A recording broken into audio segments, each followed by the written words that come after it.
For some people, social anxiety is pretty pervasive. For others, the anxiety arises in specific social situations. The most common example of social anxiety is anxiousness about public speaking, making small talk, eating in front of others, and using public restrooms, which can all trigger worry and unease for some. For example, they might go to parties, but instead of mingling, they hang back in the kitchen. Social anxiety is defined as anxiety anticipating a social situation or anxiety during or after that situation. At the heart of social anxiety is the fear of evaluation. And it's not just negative evaluation that people worry about, it's positive evaluation too. In other words, people with social anxiety simply don't want to stand out. They want to be as inconspicuous as possible. Anxiety about social situation lies on a spectrum. The consensus among the experts is that shyness and social anxiety disorder are all part of one continuum. It's a question of severity. How much does social anxiety interfere with your life? For instance, you might wish that you were more comfortable when interacting with people, but you don't feel like it's holding you back in terms of your personal or professional goals. Social anxiety is more severe. A person might avoid going to college because school requires passing a public speaking course and interacting with new people. There are 6 ways to overcome your social anxiety. Number 1, try a self-help manual. Self-help manuals are designed to supplement therapy and are available online. There are good tools for working on your own to improve aspects of relaxation, thought reprogramming, and exposure to feared situations. Number 2, work with a therapist.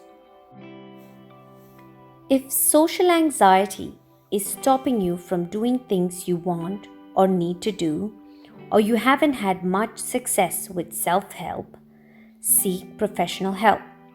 Find a therapist who specializes in anxiety disorders. Therapists are specialists who know how to assess and treat adults with anxiety disorders.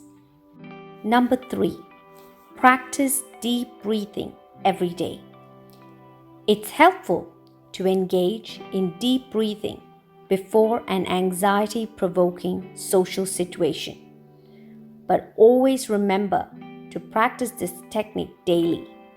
This way, it becomes second nature and you don't hyperfocus on deep breathing and miss an entire conversation. Number 4, create an order of severity. Write down situations that cause you anxiety in order of severity.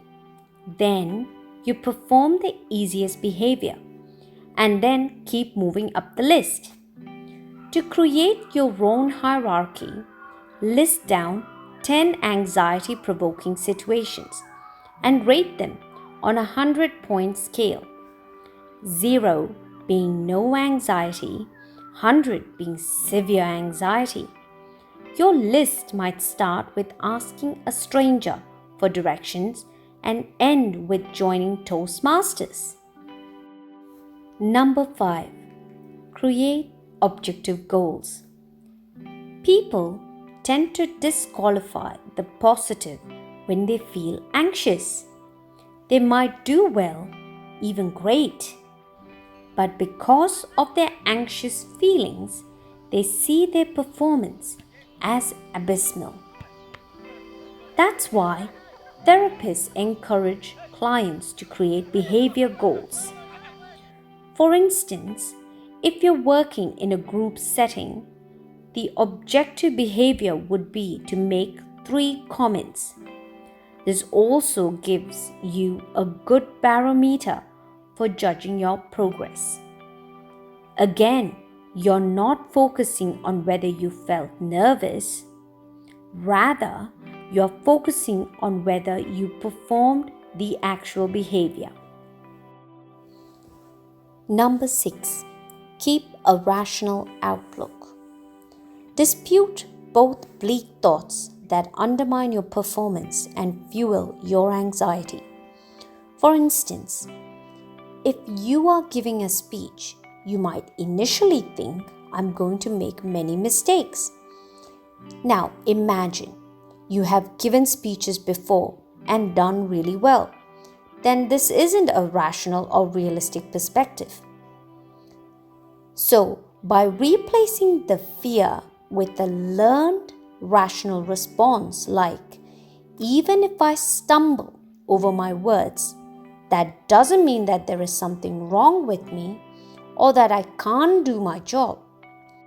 This adaptive thinking in these situations will enable you to take a step back to reflect on your reactions.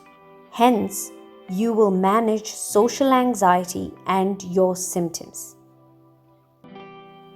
In conclusion, social anxiety is highly treatable and you can get better at it and grow in the process.